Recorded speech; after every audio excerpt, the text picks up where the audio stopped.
Co ještě by si mohla povědět o pánovém dně? Protože to je jedna z tvých expertíz. Rozveďme to téma, pánové dno.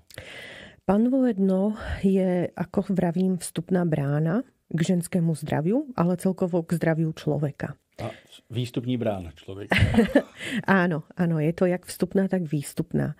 Vnímam Trinity, je to vlastne z anglického názvu, 3 druhy energie.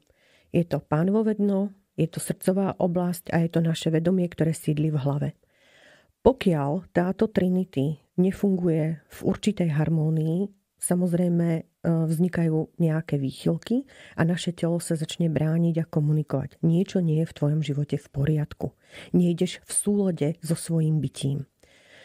To naše pánové dno je taký zaujímavý segment. Je to oblasť, kde sa z pohľadu muža a z pohľadu ženy hromadí veľmi veľa traumat a témat. Každý z nás je jedinečný a samozrejme každý z nás má, nazvíme to nejaké kontajnery, nejaké koše, kde sa vlastne hromadia určité toxíny, ktoré my v živote nemáme spracované. Tieto toxíny sú aj nevyriešené emócie, nevyriešené traumata.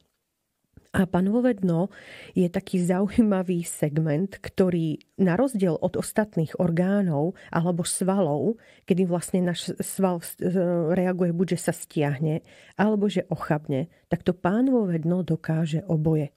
Ono dokáže aj skolabovať, to je vlastne prolaps alebo nejaké povolené svaly, inkontinencia, s ktorou sa ženy potýkajú, alebo je to naopak stiahnuté pánové dno, kedy ženy pociťujú a stretávajú sa s rôznymi krčami a s rôznymi problémami, bolestiami a tak ďalej vo svojom živote.